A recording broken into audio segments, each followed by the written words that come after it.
জয় কৃষ্ণ কালী মায়ের জয়। ঘোর কলিযুগের জাগ্রত মা কৃষ্ণ কালী মা বর্ধমান শহরের ঘুষকরা ওর গ্রাম কাঠানডাঙ্গাতে জাগ্রত মায়ের মন্দির। মায়ের এই মহামন্ত্র উচ্চারণ করে মায়ের এই মহামন্ত্র উচ্চারণে আছে অনেক মাহাত্ম্য, যেটা যারা পেয়েছে তারাই জানে। কারো 12 বছরের রোগ ডাক্তার দেখে ভালো হয়নি, সেই রোগ মায়ের এই মহামন্ত্র উচ্চারণ করে ভালো হয়েছে।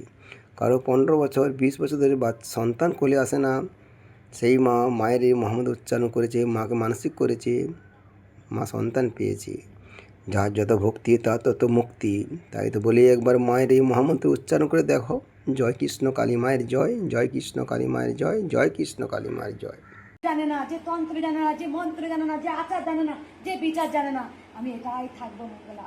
কারণ আমার ভক্তি, আমার পুজো আমি কারো কাছে হাইলাইট করি না, কারণ এটা সম্পূর্ণ আমার আর মায়ের ব্যক্তিগত ব্যাপার।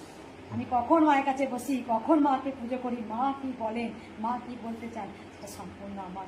মামা খ্যাপাকে যেমন খ্যাপা বলতো, আমি চাই যেদিন সত্যি আমায় বলবে মঙ্গলা মা খ্যাপা, সেদিন আমার সাধনা সমস্ত কিছু আমার জয় জয়কার হবে। আরো যে আমি সত্যি মায়ের জন্যে পাগল, আমি পাগলি হতে চাই মায়ের জন্য।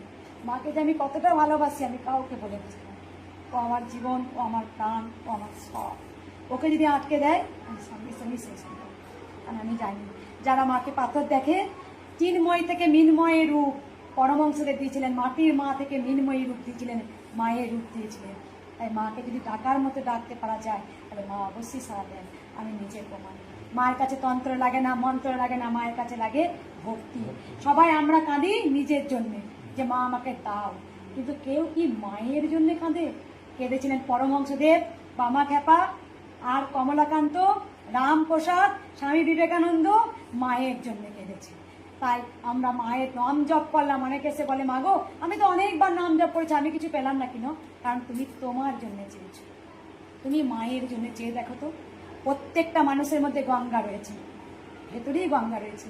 যখন তুমি মা বাবা বলে কেঁদে দুপোটা চোখের জল দিয়ে মাকে পুজো করবে, মায়ের জন্য চিন্তা করবে মা কি আজ খাবে, মাকে কি দেব, সেই হচ্ছে আসল অরিজিনাল সন্তান। আর যে শুধু সবসময় নিজের কথা ভাবে, সেই মাকে ভালোবাসতে জানে না। সেটা আমি অনেক কিছু বুঝেছি, অনেক কিছু। মা স্বয়ং সাহায্য। এই মন্দিরটার জন্য আমি অনেক কিছু পেয়েছি। আমি জীবনে অনেক কিছু শেষ করেছি, শেষ বলতে আমার শরীরে অনেক কিছু শেষ করেছি।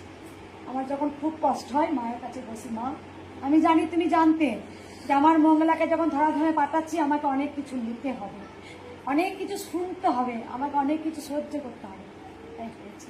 তাই মাকে বলি মা তুমি সবাইকে ভালো রাখো, তুমি সবাইকে সুস্থ রাখো, আর আমি যেন শেষের দিকে ঘোর কলিযুগের গোবিন্দ নাম যেন প্রচার করতে পারি। পেরেছি। যে মানুষ বিশ্বাস করতো না গোবিন্দ নাই, সে যখন বিপদে পড়েছে, দেখি না একবার জয় কৃষ্ণকালী, পয়সা তো লাগছে না, এবার ঘরে বসে বলি জয় কৃষ্ণকালী মায়ের জয়। সেই অধম পাপী সেও একবার মুখে হরি কথা বলেছে, সে কিন্তু উদ্ধার হয়ে গেছে। তাই কৃষ্ণ নামে সর্বোচ্চ আনন্দ, আর কৃষ্ণ কথার অর্থ হচ্ছে সর্বোচ্চ শক্তি। আমি কোনদিন গীতা পড়িনি, আমি জানতাম না। এটা আমার গোবিন্দের সঙ্গে আজ নয়, আমার জন্মান্তরেই নেই। হঠাৎ করে কেনই বা এলাম, হঠাৎ করে কেনই বা মায়ের জয় জয় করলাম? কেন একটা মানুষকে বলি না আমার এটা নিতে হবে, এই জল পোড়া তেল পোড়া তাবিজ কবর না। আমি সবাইকে বলাতে পেরেছি জয় কৃষ্ণ।